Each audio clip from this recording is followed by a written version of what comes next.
ગુજરાતનું ગોંડલ આમ તો ખૂબ જ ચર્ચામાં રહેતું હોય છે, ત્યારે હવે આજ ગોંડલના પૂર્વ ધારાસભ્ય જયરાજસિંહ જાડેજાના જામીન અરજી રદના અંગે ગુજરાત સરકારના કાનૂન વિભાગને એક પત્ર લખવામાં આવ્યો છે। આ પત્ર કોણે લખ્યો છે, પત્રની અંદર શું વાત કરવામાં આવી છે તે વિષયને લઈને આજના આ વિડીયોમાં વાત કરીએ। નમસ્કાર, હું હંસિની અને તમે જોઈ રહ્યા છો નિર્ભય ન્યૂઝ।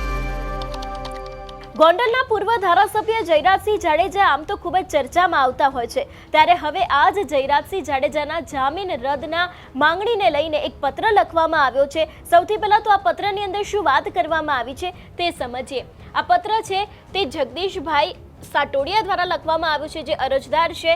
અહીં લખવામાં પણ આવ્યું છે, સુપ્રીમ કોર્ટ ઓફ ઇન્ડિયામાં પેન્ડિંગ ક્રિમિનલ અપીલ જે વચગાળામાં થયેલા અરજીઓનો હુકમનું પાલન કરવામાં તથા અત્યાર સુધીમાં થયેલો ઉલ્લંઘન માટે જામીન રદની કાર્યવાહી કરવા તથા મુખ્ય અપીલ અર્જન્ટ મેટર ગણીને ડે ટુ ડે ચલાવવા માટે સુપ્રીમ કોર્ટમાં યોગ્ય કાર્યવાહી કરવાની બાબત। અહીંયા ખાસ કરીને જે મુદ્દાઓ છે એ પણ લખવામાં આવ્યા છે।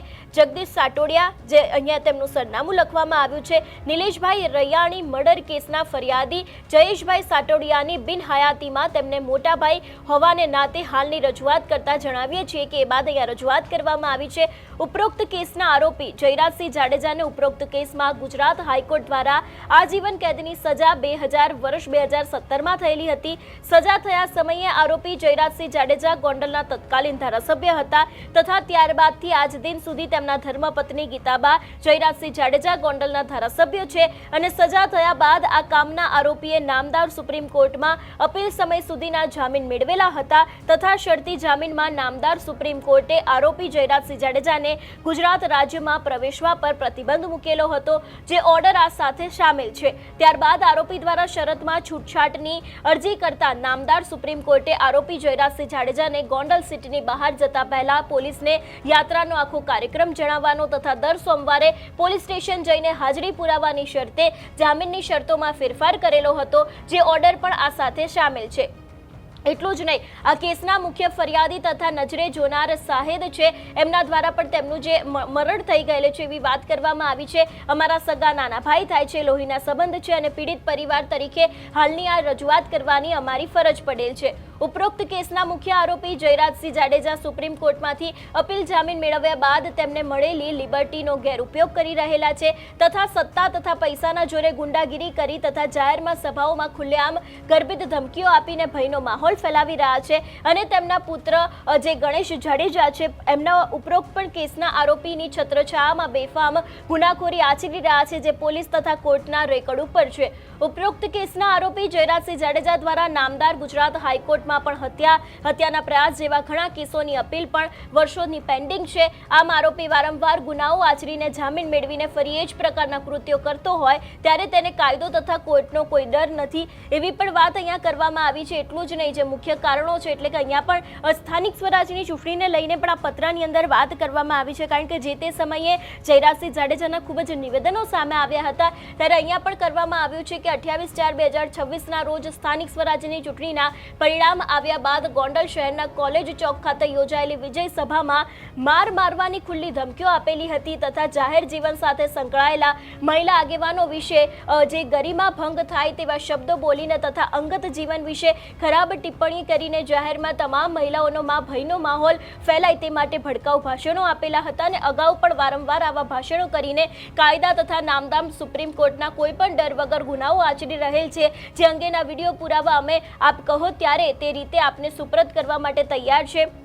એટલે જે રીતે અહીંયા સુપ્રીમ કોર્ટમાં જામીન અરજી જે ફરમાવેલા શરત કે ગોંડલ સિટીની બહાર નીકળે ત્યારે દરેક વખતે ગોંડલ સિટી પોલીસ સ્ટેશનમાં જાણ કરવી એ ક્યાંક ને ક્યાંક અહીંયા કરવામાં આવતું નથી, જે આ શરત પ્રમાણે જયરાજસિંહ જાડેજાએ ક્યારેય આવી કોઈ પણ જાણ કરેલ નથી। એટલે આ જ સમગ્ર મામલે અત્યારે હાલ જે આખો પત્ર છે તે લખવામાં આવ્યો છે અને અહીંયા ખાસ કરીને એક વિનંતી કરવામાં આવી છે કે ઉપરોક્ત કેસ બહારના સુપ્રીમ કોર્ટમાં ચાલી રહેલા ક્રિમિનલ અપીલ છે તેને ઝડપથી ચલાવવા માટે તથા અપીલ ચાલતા સુધીમાં ઉપરોક્ત કેસના આરોપી જયરાજસિંહ જાડેજાના જામીન રદ કરવા યોગ્ય કાર્યવાહી કરવા અમારી આપને અરજ છે એવી વાત પણ અહીંયા કરવામાં આવી છે અને ખાસ કરીને એક નોંધ પણ લખવામાં આવી છે કે આ બાબતે જો યોગ્ય કાર્યવાહી દિન 15 દિવસમાં કરવામાં નહીં આવે તો અમો મૂળ ફરિયાદી તથા પીડિતની બિનહયાતીમાં તેમના વતી નામદાર સુપ્રીમ કોર્ટમાં પિટિશન ફાઇલ કરવાની ફરજ પડશે એવી પણ વાત જયરાજસિંહ જાડેજાને લઈને કરવામાં આવી છે. એટલે અહીંયા ખાસ કરીને જે તત્કાલીન ધારાસભ્ય હતા જયરાજસિંહ જાડેજા તેમના દ્વારા જે આખા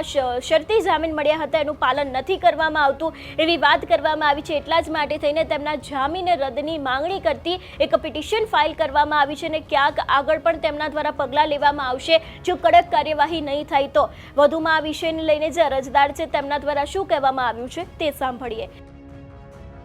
ક્યાંક ને ક્યાંક પાટીદાર બહુમત વિસ્તારની અંદરમાંથી એમને ભય હોય કે આ વ્યક્તિ જો સામે આનું ફોર્મ માન્ય રહી જશે અને લડાઈ કરશે તો હાર ભાળી ગયા હોય એવી રીતે એક ગુંદાળા રોડ ઉપર અને વોર્ડ નંબર 1માં લડતા ઉમેદવારના બનેવી કે જેમની ઉંમર 58 વર્ષની હોય અને ગવર્મેન્ટ નોકરિયાત હોય એને પહેલાં તો રાત્રે 15 જણા જઈને એની ઘરે જઈને એને ઘેરે છે, એને દબાવે છે, ધાક ધમકાવે છે અને તેમ છતાં તાબે નથી થતા. એમ કહે છે કે ભાઈ મારા આ બહુ અંગત સગા છે, મારે કેમ ફોર્મ ખેંચવું, એમ થતી પછી એને લાફા મારે છે. હવે જો એજેડ ઉંમરના વ્યક્તિને લાફા મારીને ફોર્મ ખેંચાવતા હોય તો આનાથી અરાજકતા મોટી કઈ હોય.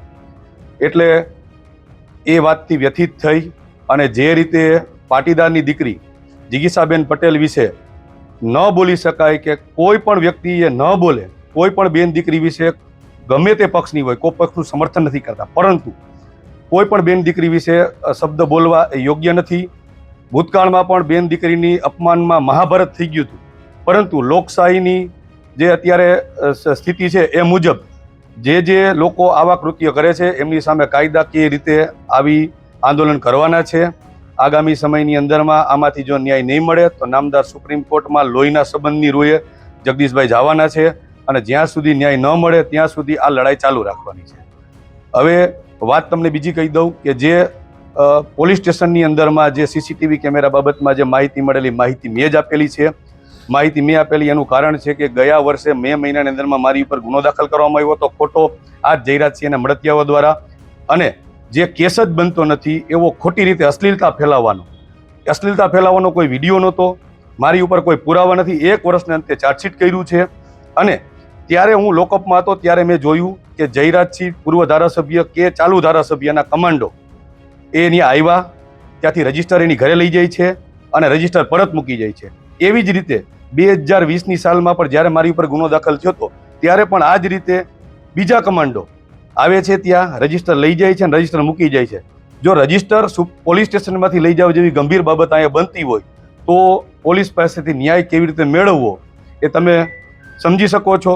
અને મીડિયાના માધ્યમથી કહેવા માંગુ છું કે ગઈકાલે સાંજે અમારી પાસે પુરાવા છે, તમને આપશું. ભૂતકાળમાં પણ જ્યારે આવા મોટા નેતાઓ બાહુબલીઓ સામે જ્યારે આક્ષેપ થયા છે ત્યારે પોલીસ સ્ટેશનમાંથી કાં તો સીસીટીવી ફૂટેજ મળ્યા નથી, કાં ખરાબ થઈ ગયા છે, કાં લાઇટ વહી ગઈ છે. આવા લૂલા બચાવ કર્યા છે, પરંતુ ગઈકાલે આ બધામાંથી શીખ લઈ અને કાલે રાત્રે જીપીએસ કેમેરા સાથે અમારી પાસે રેકોર્ડિંગ છે કે કેમેરા સંપૂર્ણ રીતે કાર્યરત છે અને એ પણ તમને આપવામાં આવશે. એટલે જેથી કરીને આગામી દિવસોમાં પોલીસ એવું ન કહી શકે કે કેમેરા બંધ છે. અને દર સોમવારે જે આ કેસના 3 આરોપીઓ છે એમાંના 2 આરોપીઓ રેગ્યુલર હાજરી પુરાવે છે અને એક જ બાહુબલી દાદાગીરીવાળા વ્યક્તિના માટે રજિસ્ટર ગુજરાતમાં પણ નહીં, ભારતમાં પણ કેવું નહીં બનતું, રજિસ્ટર એની ઘરે જાય છે અને પોલીસ મૂક પ્રેક્ષક બની અને એને જોઈ રહી છે. અને અમારા જેવા નાના માણસ ઉપર જો કોઈ પણ રીતે આની સામે થાય, આંદોલન કરે કે આની સામે બોલે તો અમને ખોટા કેસમાં ફિટ કરે. એટલે અંદર મુખ્ય 4 કારણો દર્શાવેલા છે. 4 કારણો વિશે શું કહેવા માંગો? 4 કારણોમાં ઈ જ છે જગદીશભાઈ જેમ કીધું એમ ભડકાઉ ભાષણ, વારંવાર કોઈ પણ ગુનો બને કેન્દ્ર બિંદુ આ જ પરિવાર હોય, કાં તો આનો બંગલો હોય, કાં આના કોઈના પરિવારના સભ્યો હોય, કાં તો આનો માણસો હોય. અને બીજી મહત્વની વાત એ છે કે સુપ્રીમ કોર્ટની ગાઈડલાઇનમાં જે હાજરી પુરાવા ઉપરાંત એક ક્લિયર એક શરત મૂકેલી છે કે આ આરોપીએ ગોંડલ શહેર છોડતા પહેલા કન્સર્ન એટલે કે નજીકના પોલીસ સ્ટેશનમાં એને પોતાનો યાત્રા પ્રવાસ ક્યાં જવું છે કેટલી વાર જવું છે ને ક્યારે પરત આવવું છે એની તમામ માહિતી આપવાની છે. હું તમને ખાતરી સાથે કહી દઉં કે આ કોઈ રેકોર્ડ ઉપલબ્ધ હશે નહીં, કારણ કે હમણાં સ્થાનિક સ્વરાજની ચૂંટણીમાં આ વ્યક્તિએ દરેક જગ્યાએ સભા કરેલી છે. તમે અત્યારે પોલીસ સ્ટેશને જઈને ચેક કરો, ક્યાંય પણ આવો રેકોર્ડ ઉપલબ્ધ હશે નહીં. એટલે જો નામદાર સુપ્રીમ કોર્ટ એટલે કે દેશનું સર્વોચ્ચ અદાલત કહેવાય, જ્યાંથી લોકોને ન્યાયની અપેક્ષા હોય, એના નિયમને ઘોડીને પી જતા હોય તો નીચેની પરિસ્થિતિ શું હોય એ તમે સમજી શકો. એ માટે અરજી આપણે એટલે કરી છે કે જયરાજસિંહ વારંવાર ભડકાઉ ભાષણ કરે છે, અને ખાસ કરીને કોઈ પણ પાટીદાર નેતાઓ જ્યારે આ ગામમાં આવે અથવા તો પાટીદાર નેતાઓની દીકરીઓ હોય કે દીકરાઓ હોય એ જ્યારે આગળ આવતા હોય અથવા તો એ રાજકારણની અંદર ડેવલપ થતા હોય ત્યારે એને મર્મ ભાષામાં ધમકીઓ મારવામાં આવે છે. એવી કોઈ પણ હમણાં 26 તારીખની જે સભા હતી એની અંદર પણ જિગીસાબેનને નામ લઈને તો કે ધમકી મારવામાં આવી છે. એ બાબતે અને બીજા અન્ય પુરાવાઓ સાથે સુપ્રીમ કોર્ટની અંદર ગુજરાત સરકારને રજૂઆત કરવાના છીએ અને પછી સુપ્રીમ કોર્ટની અંદર અમે દાખલ થવાના છીએ. હા, મને એવી માહિતી મળી છે કે પોલીસ સ્ટેશને જયરાજસિંહ આવતા નથી અને એના કમાન્ડો પોલીસ સ્ટેશને આવીને રજીસ્ટર લઈ જાય છે અને હાજરી એની બંગલે એની હાજરી પૂરાય છે એવી મને માહિતી મળી છે. મેં પોલીસ પાસે માહિતી માંગી છે અને અગાઉના સમયમાં જે કાંઈ કરવું પડે તે કરશું.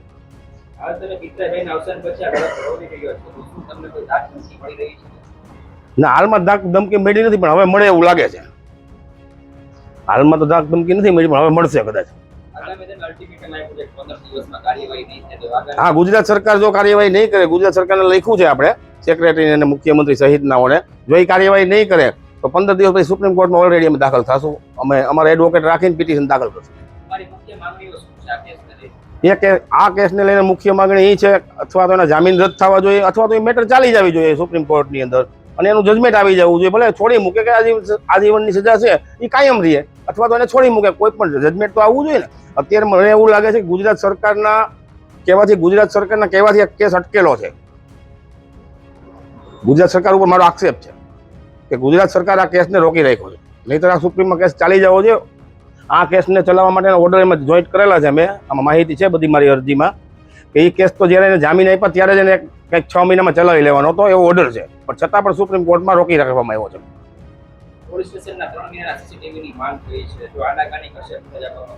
આપણે કોર્ટમાં જશું ને, કોર્ટમાં જઈએ જ છીએ ને, આપણે કોર્ટમાં જવાના ને, બધી બાબતે જવાના.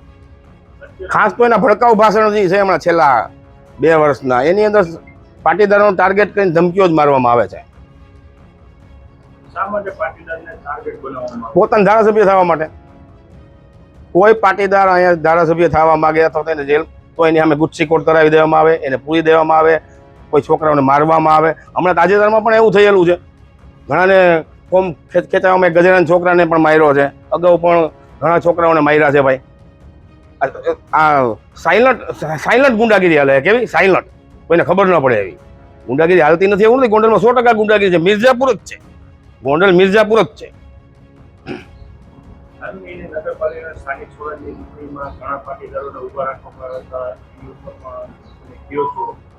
હા, પ્રેશરથી જ ફોર્મ ખેંચવામાં આવ્યા છે.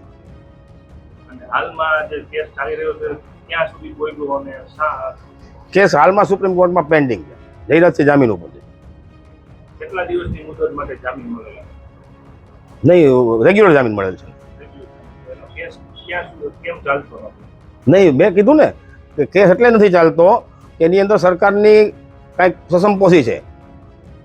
આ સમગ્ર વિષયને લઈને તમારો શું અભિપ્રાય છે અમને કમેન્ટ કરીને ચોક્કસથી જણાવજો. તેની સાથે અમારી ચેનલ નિર્ભય ન્યૂઝને લાઇક, શેર અને સબસ્ક્રાઇબ કરવાનું ભૂલશો નહીં. નમસ્કાર.